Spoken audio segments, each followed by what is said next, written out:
نن زه تاسو ته ټینشن ختموم. کچری تاسو ته د حالاتو مطابق هر قسم ټینشن راځي یا سوچونه فکرونه راځي یا د ډیپریشن په شان علامات تاسو ته راځي، نو دا به تاسو څنګه ختموي بغیر د میډیسن او بغیر د دوايي نه. او کله هم چې دا زیات شي ډیپریشن، نو د لپاره اکثر بیا تاسو میډیسن استعمالوي او دا غي سره بیا تاسو ټیک ټاک وي. خو کله چې تاسو دا میډیسن پرې دي، نو بیا تاسو ته دا علامات را شروع شي. نو د دې وروستو چې کومه غټه وجه ده او هغه زموږ په دماغو یعنی په مغزو کې ده، نو هغه زه تاسو ته بیانوم او تاسو ته دا طریقې هم ورسره ښیم چې دا به تاسو په قدرتي طریقه باندې یعنی کوم ته چې موږ میډیکلی هیلث ټیپس وایو، دا به تاسو څنګه ختموي په دې طریقې سره او تاسو په زندګۍ کې به خوشحالي څنګه راځي. نو کله هم چې زمونږ په دماغو کې سیروټونین هارمون ورته ویل شي، د دې کمواله یا زیاتواله راشي، نو د دې په وجه باندې انسان خو یا د ټینشن شکار شي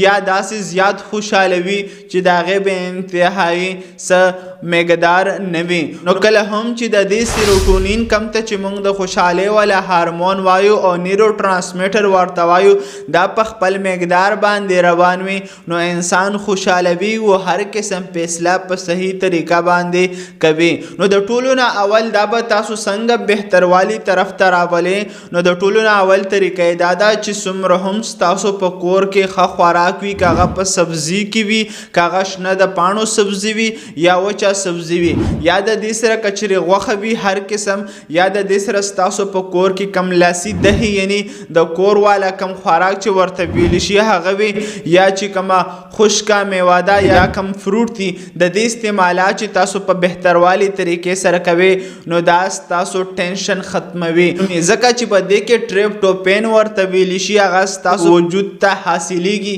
چې بیا تاسو په دې هارمونو کې بهتروالی راځي. او دویمه طریقه دا ده چې تاسو به ځان ته ناستې ډېر نه کوي او د داسې خلکو سره تاسو تعلق جوړ کې او هغې سره تاسو کینې او خبرې او اترې ورسره کوي،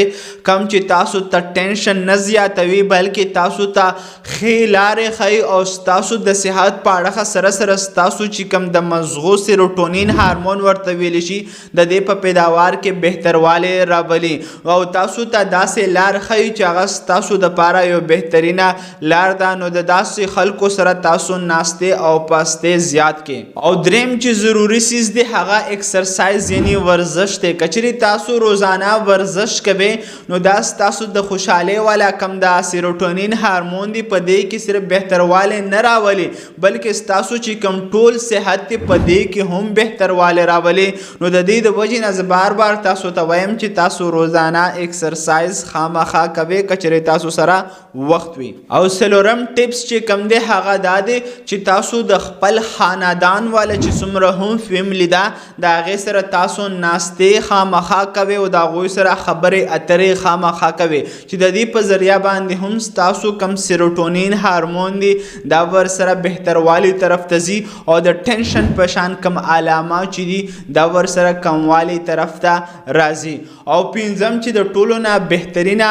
طریقه ده هغه دا ده چې تاسو په هفته کې یو ورځ یا په میاشت کې 3 ورځې داسې وباسئ چې هغه تاسو په دې ماحول کې چې کوم څیزونه موږ ته الله تعالی پیدا کړي دي زموږ د خوشحالولو دپاره چې هغه څیزونه تاسو ګورئ او هغو څیزونو نه تاسو ته بیا خوشحالي محسوسیږي او کله چې تاسو ته خوشحالي محسوسیږي نو دا سیروټونین هارمون چې کوم دی دا بیا ستاسو په صحت کې بهتروالی طرف ته ځي او ستاسو ته د ټینشن په شان علامات چې کوم دی دا به انتها زیات کمیږي. بیا ستاسو خپله خوښه ده که چېرې تاسو دا 3 ورځې د الله په لار کې ځئ